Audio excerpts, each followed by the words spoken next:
नमस्कार, citizen voice show में आप सबका स्वागत है। आज गिरीश जोशी जी के साथ हम एक स्पेशल कार्यक्रम लेकर आए हैं, Saint Petersburg International Economic Forum की ब्रेकिंग न्यूज। जबकि पूरी दुनिया में सप्लाई चेन क्रॉसिंग और ग्लोबल टेंशन से जूझ रही है, सऊदी अरेबिया रूस का एक नया जो है वो एग्रीमेंट हुआ है। उस एग्रीमेंट में क्या क्या नई चीजें हैं, किस तरीके के स्ट्रेटेजिक एग्रीमेंट्स हैं। 142 कंट्रीज ने पार्टिसिपेट किया और इन 142 कंट्रीज ने वहाँ सेंट पीटर्सबर्ग में इकोनॉमिक फोरम में पार्टिसिपेट किया, जिसमें ब्रिक्स कंट्रीज भी शामिल थे। गिरीश जोशी जुड़े हुए हैं, बहुत बहुत स्वागत है गिरीश जोशी जी, आपका नमस्कार।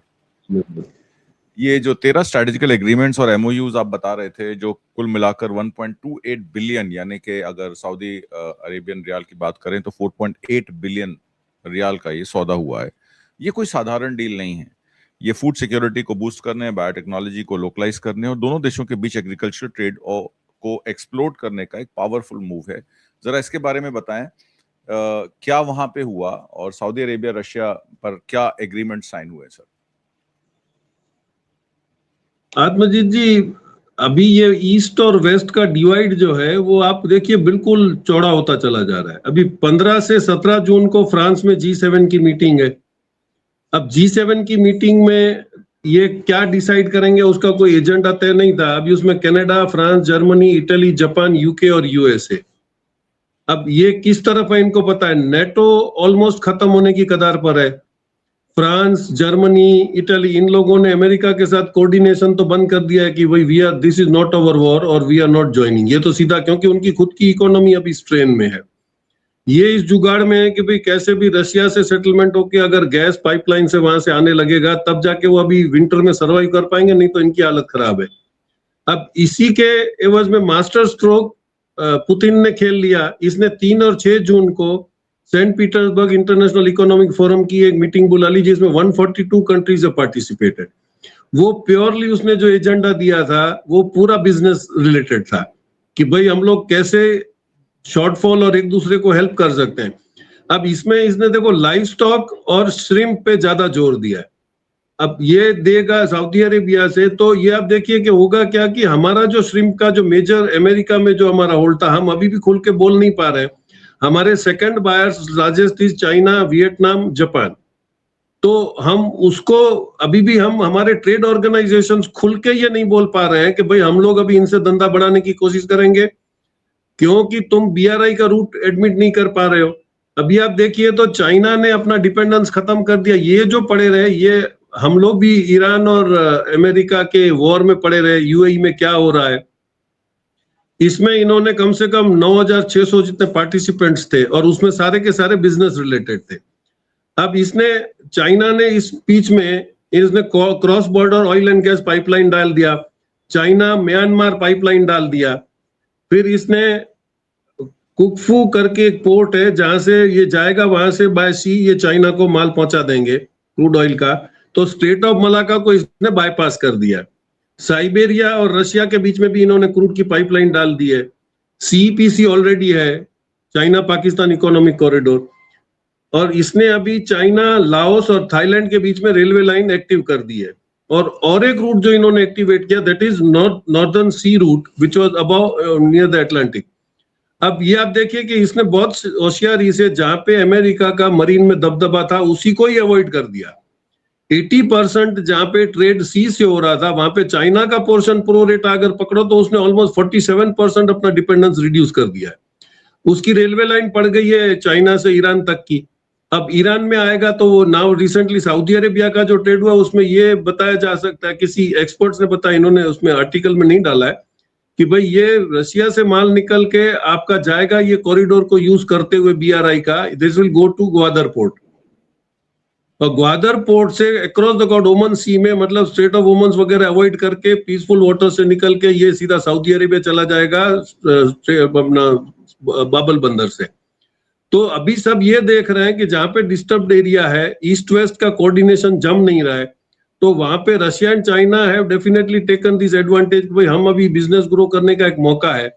इकोनॉमिकल स्टेबिलिटी उन्होंने इस तरह से ले ली कि अभी डॉलर डोमिनेंस धीरे धीरे तो उनके लिए बिल्कुल खत्म हो गया। Russia and China have this time agreed that they will be doing all the trade 100% into their local currencies. तो 25% आपका पोर्शन अभी निकल गया है और अगर जियोपॉलिटिकली आप देखने जाओ तो 140 करोड़ अफ्रीका, 142 करोड़ हमारे हैं 42 करोड़, और 140 करोड़ चाइना के, मतलब almost 65% of the population GDP comes towards the east. और फिर आप कंज्यूमर्स भी देखिए तो ऑलमोस्ट 80% कंज्यूमर्स भी यहाँ पर ही है। Africa is getting richer after China getting into 15 years, वो स्लोली उन्होंने उसको इकोनॉमिकल इंपॉर्टेंस सिखा दिया है। अब जैसे फ्रेंच कॉलोनीज है, इटालियन कॉलोनीज, उनके खिलाफ एक बहुत बड़ा षड्यंत्र तो हो रहा है, उनको निकाल के ये लोग, लेकिन अफ्रीका में ये इन्होंने समझा दिया कि भाई तुम्हारे पास जो है वो किसी के पास नहीं है, इससे धंधा करो, आप इसकी गुलामी मत करो। तो मेनी ऑफ द कंट्रीज, आप साउथ अफ्रीका को आपने देखा था कि how Lula had answered Trump, उनको ये समझ में आ गया कि हाउ रिच वी आर और how we can dictate the terms in trade. तो ये जो पूरा एक शिफ्ट हो रहा है इकोनॉमिकल, अभी तक जो अमेरिका बोलता था, क्योंकि वो ऐसे बताता था कि इंजीनियरिंग में उसकी मास्टरी है, ऑयल और इस पे उसका कंट्रोल है, उसकी ऑयल कंपनियां सारी उसकी हैं, वो धीरे धीरे मिसनोमर था और वो टूट गया है। अब चाइना ने बता दिया कि मेरी जो डेवलपमेंट की स्पीड है वो तुम्हारे से बहुत ज्यादा है। रशिया ने बता दिया कि आर्म्स में जितना तुम पावरफुल हो उतना ज्यादा पावरफुल मैं भी हूं। ईरान ने उनको ये बता दिया कि after this many years of sanctions वो उनसे बहुत ज्यादा पावरफुल हो चुके हैं, उन्होंने इंटरनली कर दिया। मतलब आपकी इंटेलिजेंस भी फेलियर थी, आपने जो एडवर्टाइजमेंट करा था कि आपका आयरन डोम है, डेविड स्लिंग है, ये जो एरो है वगैरह, ये these are practically a failure, वो उन्होंने गल्फ वॉर में प्रूव करके दे दिया है। अब पूरा एक माइंड शिफ्ट हो रहा है। अब ये माइंड शिफ्ट का एडवांटेज जैसे ये लोग ले रहे हैं, तो बहुत ही टाइमली इन्होंने SPIEC का जो मीटिंग बुलाया। अभी इसमें आप देखिएगा तो इसके सामने और एक सिस्टम बहुत धीरे से डेवलप हो रहा है, दैट इज इस्लामिक नेटो। अब इसमें एडवांटेज पाकिस्तान हो रहा है, तो हम उसको ब्लेमिश करने की बजाय कि हमारे मीडिया के कुछ बोल देने से पाकिस्तान का इंपॉर्टेंस अब इस सेक्टर में कम नहीं हो जाएगा। तो how instead of countering Russia and China, आज भी देखिए पुतिन ने इस मीटिंग में भी सेंट पीटर्सबर्ग के, इसने इंडिया को अप्रिशिएट किया है कि भाई वो ग्रोन इकोनॉमी है, AI में वो अपना बहुत मेहनत कर रहे हैं। तो he has never shown any sign of disrespect, या ना चाइना ने करा है। तो जब वो अभी भी तुमको मौका दे रहे हैं, और श्रिम्प में अगर सऊदी अरेबिया कोई धंधा देना था तो चाइना भी बहुत बड़ा इंपोर्टर है, लेकिन उसने चाइना का सेक्टर डिस्टर्ब नहीं किया, क्योंकि वो इंडिया और चाइना का श्रिम्प का धंधा बहुत बड़ा चल रहा है। तो अभी वो कितनी बार अपनी दोस्ती प्रूव करेंगे, लेकिन तुम्हारी क्या मजबूरी है कि तुम उनको अप्रिशिएट नहीं कर पा रहे हो, उनके साथ खुल के कोई एग्रीमेंट नहीं कर पा रहे हो। अब आपने चाइना के साथ ऑटोमेटिक अप्रूवल में 10% की पॉलिसी अप्रूव कर दी, within 60 days you get an approval for Chinese company to join. China ने बोल दिया जिसमें मेरा पार्टिसिपेशन होगा उधर आपको ड्यूटी एडवांटेज मिलेगा, आपको मटेरियल मिलेगा। इनडायरेक्टली उसने पूरे वर्ल्ड के अंदर ये अपना इंसेंटिव देके सबको कैप्चर किया हुआ है। अब उसका तोड़ भी अमेरिका के पास नहीं है, ये यूरोप के पास नहीं है, यूरोप खुद उधर दौड़ता चला जा रहा है। तो आप देखिए कि डिप्लोमेसी एंड इकोनॉमिकल डिप्लोमेसी, इसमें फर्क है। तुमने दादागिरी करने की कोशिश करी, जो अब वो तुम्हारा card, it's no more, nobody is buying your story. अब वो तुम्हारी वॉर की जो तुम डरा रहे थे, फिर पड़ोसी को डराओगे, इसको कराओगे। अभी भी वो अब्राहम अकॉर्ड के लिए UAE ने जो भी बदमाशियां करी थी, या उसने मजबूरी थी, या जो भी था, या एप्स्टीन फाइल में ब्लैकमेल होकर उसने एग्री करा। नाउ सऊदी अरेबिया, आप एक देखिए कि सऊदी अरेबिया रशिया जब डायरेक्ट वहां पे जा रहे हैं, इसका मतलब ये कि गल्फ के अंदर भी समीकरण बदल रहे हैं। Saudi Arabia is the happiest country, क्योंकि उसका तो स्ट्रेट ऑफ हॉर्मोन्स में भी आउटलेट है और रेड सी में भी आउटलेट है, तो उसको धंधे में ज्यादा फर्क पड़ेगा नहीं। डैमेज करने की जहां पे बात है, तो इनडायरेक्टली कई सोशल उसमें मैसेज आए थे कि भाई इन लोगों ने ऑलरेडी मिलके ईरान को भी हेल्प करने की कोशिश कर ली कि भाई हम लोग शांति से रहते हैं। इसके बीच में पाकिस्तान ने एक बहुत स्मार्ट मूव किया, that is he said that let us make an Islamic NATO. पहले ये बात को दबा दिया गया था, अब ये फिर उठा है। उसके अंदर indirectly what we get the message is कि Pakistan, Turkey, Saudi Arabia, Iran, Egypt, Qatar, Malaysia, Indonesia, Bangladesh, Jordan, Kuwait और ओमान, ये सारे के सारे प्रिंसिपली एग्री कर गए हैं कि वी मेक दिस। अब ये सबके पास अगर एटॉमिक पावर किसी के पास है तो पाकिस्तान के पास है, बाय डिफॉल्ट उसको एक एडवांटेज मिल रहा है। उसकी इकोनॉमी वो ट्रंप से भी ले रहा है, उसके रिलेशन न चाइना से खराब है न रशिया से खराब है। This is called an international diplomacy. आपने अपने लोकल कार्ड खेलने के चक्कर में, आपने अपने आप को विश्वगुरु एस्टैब्लिश करने के चक्कर में जो आपने गलतियां करी है, और एक गलती आप करने जा रहे हो कि G7 में you are just a guest invitee, और आप वहां भी जा रहे हो। G7 में आपका कोई उसमें से ही नहीं, आपको किस कंट्री ने इतने में हेल्प करा? आपने यूरोपियन यूनियन के एफटीए को बहुत बड़ा चढ़ा के एडवर्टाइजमेंट करा, लेकिन practically how many people know कि भाई ये अभी इंप्लीमेंट होने में और 1 साल लग जाएगा। क्योंकि इसमें सबसे बड़ी बात है कि एडिक्वेसी स्टेटस एक होता है जिसमें you are a safe data country, उसको अभी तक ईयू ने हमको डिक्लेयर नहीं करा है। वो चाहते हैं कि एफटीए एप्लीकेबल होने के पहले हम अपने साइबर लॉज को अमेंड करें और उसको स्ट्रिक्ट करें, और ये हमारे पास पॉसिबिलिटी नहीं है, क्योंकि हम साइबर क्राइम को तो रोक पाने में सक्षम ही नहीं है, क्योंकि हमारे पास वो पूरा एक डिवीजन ही नहीं है।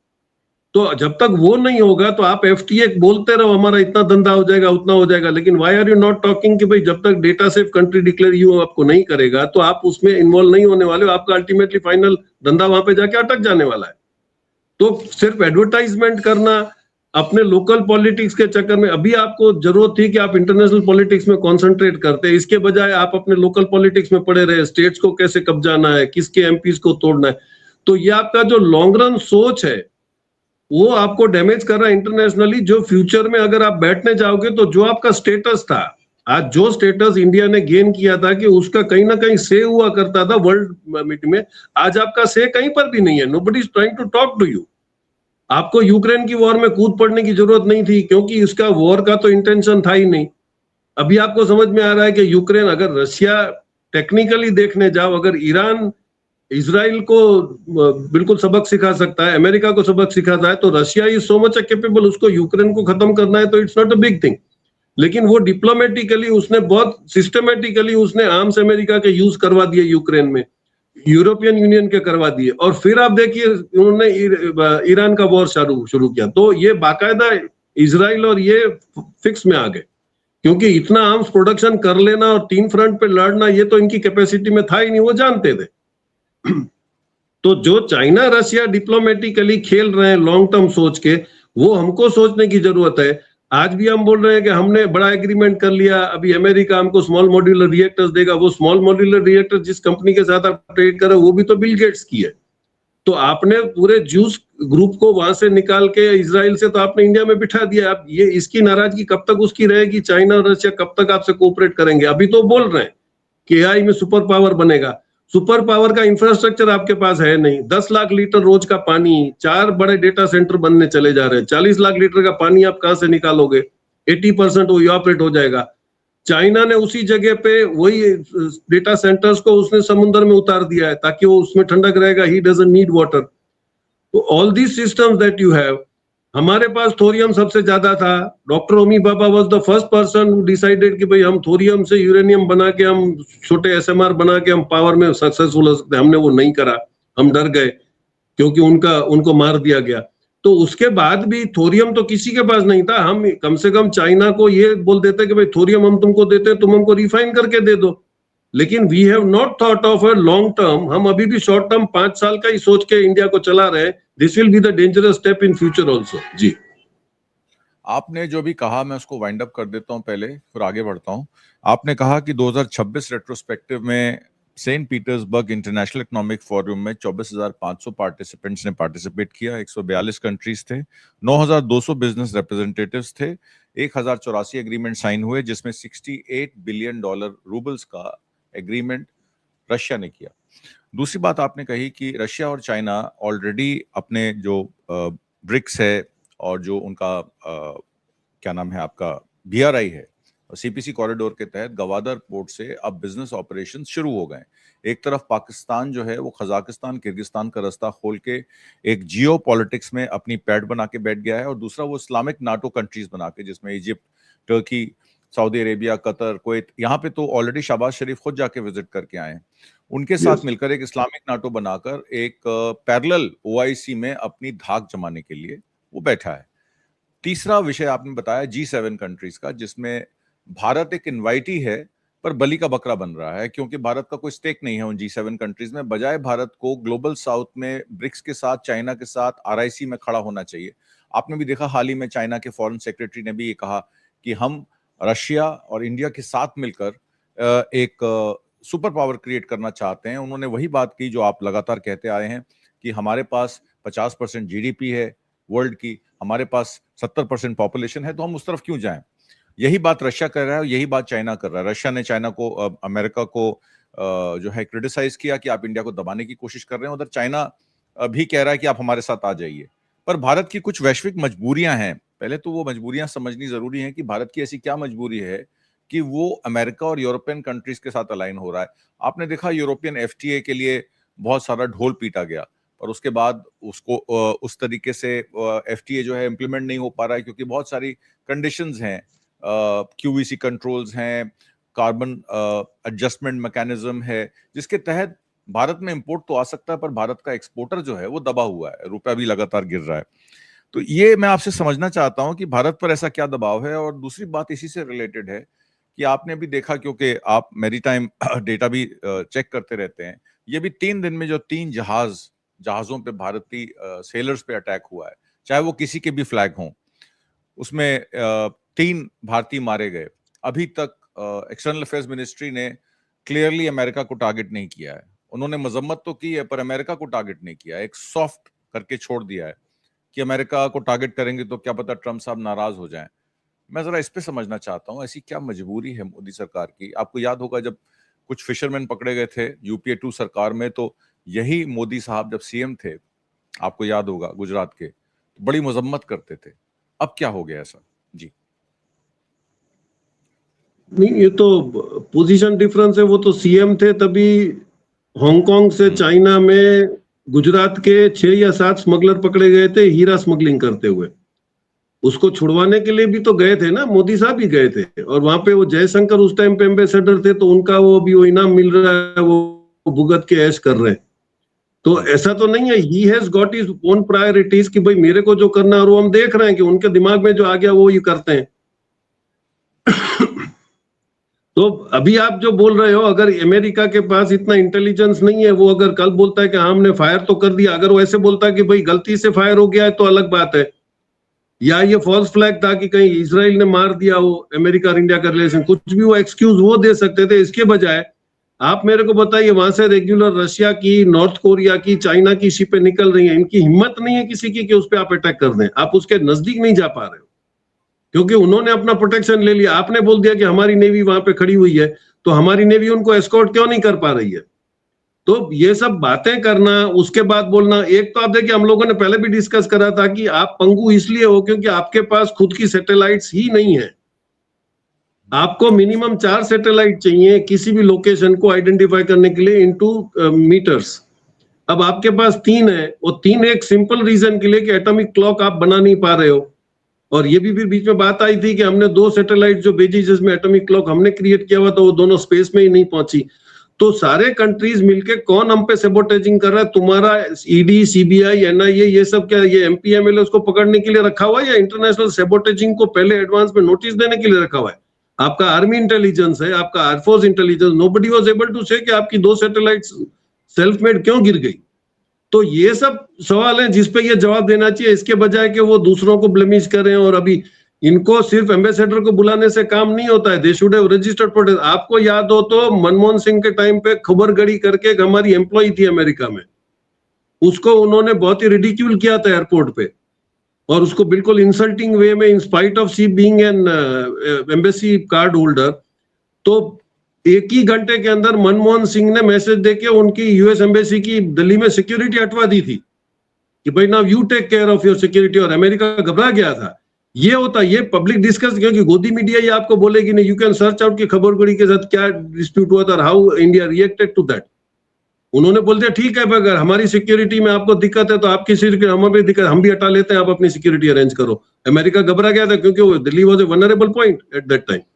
तो ये होता है टिट फॉर टैट। आप तो बोल ही नहीं रहे हो कुछ, कम से कम आप स्टेटमेंट तो आके दे दो कि भाई we will definitely take a strict stand against America, लेकिन that is a far story, क्योंकि आप क्यों दबे हुए हो। अब तो पब्लिक डोमेन में सब समझ ही रहे हैं कि आप अमेरिका को कुछ नहीं बोल पाओगे। आप तेल लेना है तो आप परमिशन मांग रहे हो, रशिया और ये तो आपको माल देने से कोई मना नहीं कर रहा है। तो थिंग्स आर गेटिंग कम्बरसम। लेकिन जब तक आपको, अगर आपको नहीं पता है सब्जेक्ट, तो I should say that okay good bye, let some intelligent person come and take over. ये आपका काम नहीं है। आपने तो एक वो कुएं में मेंढक की तरह आपने पूरी पॉलिटिक्स करी है, तो आपकी सोच उतनी, इसके आगे नहीं जा पाओगे, क्योंकि what the other countries are doing, सिर्फ चाइना को लाल आंख दिखाने के चक्कर में आप वोट खींच रहे हो बोल के, लेकिन पीछे से आप $110 बिलियन का धंधा भी कर रहे हो। 10% ऑटोमेटिक अप्रूवल में चाइनीज कंपनी आके पार्टनरशिप कर रही हैं, वो काम भी कर रही हैं।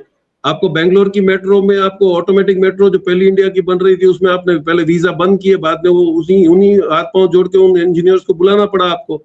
तो आप दोगलापन क्यों कर रहे हो? It is a diplomacy. आपको कोई सवाल नहीं पूछता और आप जवाब देने के आदी नहीं हो, तो कम से कम देश के लिए जो अच्छा हो रहा है उसको तो आप बता के शुरू करो।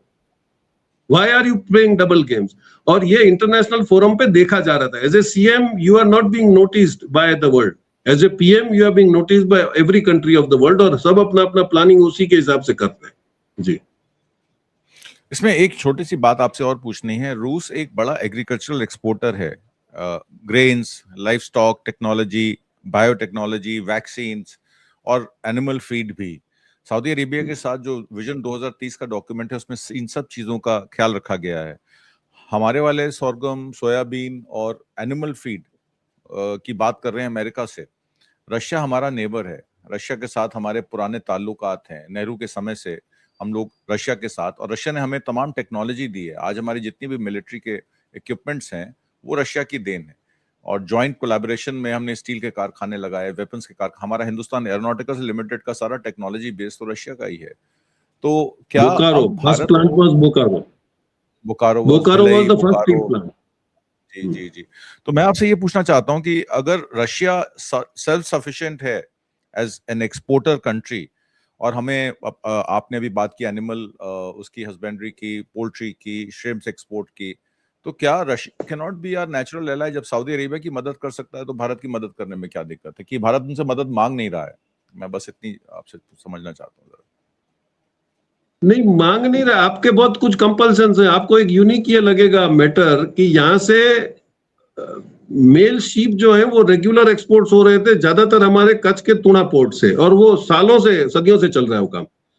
Saudi Arabia, almost all majority of Africa और गल्फ कंट्रीज में यहाँ से छोटे जो डॉज होते थे 2000-1500 टन के, जो कंट्री क्राफ्ट्स होते थे, उनका एक रेगुलर बिजनेस था। वहां से वो आने के टाइम खजूर ले आते थे और ले जाने के टाइम पे लाइव स्टॉक लेके जा रहे थे। That was almost about 50,000 crore business. उसको सडनली ये बजरंग दल वाले और ये पहुंचते हैं और दे स्टेट के भाई this is not going. Gujarat high court ने बोल दिया कि भाई ये जाएगा, क्योंकि यहाँ पे यहाँ पे नहीं काटे जा रहे हैं और वो जा रहे हैं फॉरेन में, वहां पे कटेंगे तो आप वहां पे ऑब्जेक्शन लो। हाई कोर्ट के ऑर्डर के बाद भी स्टेट गवर्नमेंट ने अपने नोटिफिकेशन निकाल के उस धंधे का सत्यानाश कर दिया। यही हुआ था नागपुर में, जब वो प्लेन से लेके जा रहे थे तो वहां पे भी लोग पहुंच गए और उन्होंने एयरक्राफ्ट को उड़ने नहीं दिया। तो आप लोग अभी भी अगर उसी कन्वेंशनल पॉलिटिक्स में और ये इसमें पड़े हुए हो, आपको इंडिया को अगर 100-150 साल और पीछे ले जाना है। बिजनेस इज आप बातें ऐसे कर रहे हो जैसे बीफ के आप खिलाफ हो, और आप खुद ही बोल रहे हो कि बीफ के सबसे बड़ा एक्सपोर्टर इंडिया बन गया है। तो ये क्या दोगलापन है? आप खुल के बोल दो कि भाई क्योंकि हमको फॉरेन एक्सचेंज रेवेन्यू आ रहा है। और आपकी दिक्कत तब तक थी जब तक आप पेट्रो डॉलर में डील कर रहे थे, आपके पास डॉलर नहीं थे, तो मैं समझ सकता हूं कि चलो आप माल नहीं ले पा रहे हो रशिया से। जब रशिया और ईरान आपको बार्टर में माल दे ही रहे हैं, आपको रुपीज में हमेशा माल, मेरे को एग्जैक्टली याद है, I was consultant working for one company that was Sarabhai group. वो डेट डिटर्जेंट और शैम्पू एक्सपोर्ट करते थे रशिया का एक्सक्लूसिव। SEZ में ही उनकी फैक्ट्री थी। जब उनके पास ब्रेकअवे हो गया तो उन्होंने पैसा दबाया नहीं, उन्होंने बोला हमारे पैसा नहीं, हम आपको पेपर दे देंगे। उन्होंने अपना पेपर दे के भी हमारे रेवेन्यू को, तो उस वक्त से भी Russia has never said that they are not ready to cooperate. तो हमारी क्या ऐसी कंपल्शन है और हम किस जगह से ब्लैकमेल हो रहे हैं? The biggest reason is I think is Pegasus. अभी भी आप देखिए काफी कंट्रीज में अभी भी पेगासस की एक्टिविटी से काफी बड़ा बवाल होता चला जा रहा है, कई जगह पे अभी भी वो एक्टिव है। तो आपने इलेक्शन अपनी मोनोपोली मेंटेन करने के लिए जो आपने गलत आदमियों का साथ लिया, आपने मोसाद का साथ लिया, आपने पेगासस लाए, आपने सबको ब्लैकमेल करा, क्योंकि winning the election is your agenda. तो फिर इंटरनेशनल की तो आप समझ लो that will go on the back burners, वो बाद में देखा जाएगा जब होगा तब। ये एटीट्यूड हमारा है कि अभी उधार मांग के घी खा लो, बाद में जब वक्त देने का आएगा तब सोचेंगे। तो this is a wrong diplomatic way of doing the things. अभी जहां पे पूरी दुनिया चली जा रही है, आज अगर Saint Petersburg International Economic Forum में 142 कंट्रीज आ रहे थे, आप समझिए कि उन्होंने भी अपनी सोच बदल ली है और ब्रिक्स को स्ट्रॉन्ग करने का ऑलरेडी पुतिन ने इशारा कर दिया है। अगर इसमें ब्रिक्स में ये 142 आ जाते हैं और आप वहां पर नहीं हो, तो फ्यूचर में आपकी हालत सोमालिया जैसी हो जाएगी, ये भी आपको सोचना पड़ेगा। जी दोस्तों, जैसे कि आपने सुना, सऊदी और रूस के रिश्ते पहले से ही मजबूत हैं।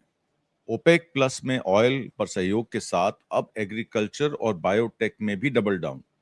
मल्टीपोलर दुनिया में ये डाइवर्सिफिकेशन बहुत स्मार्ट है। भारत के लिए इसमें क्या सबक है? अगर सऊदी अरेबिया के लिए फूड सिक्योरिटी गोल्स में तेजी से प्रयोग होगा, प्रोग्रेस होगी, हाईटेक एग्री सेक्टर्स में जॉब्स और नॉन ऑयल एक्सपोर्ट में नई कमाई होगी, और रशिया के लिए अपनी एग्रीकल्चरल टेक्नोलॉजी और प्रोडक्ट्स में नए मार्केट्स बनेंगे, वेस्टर्न प्रेशर के बीच गल्फ देशों के साथ अलायंस मजबूत होगा, तो भारत भी ये मल्टीपोलर इकोनॉमिक्स का फायदा उठा सकता है।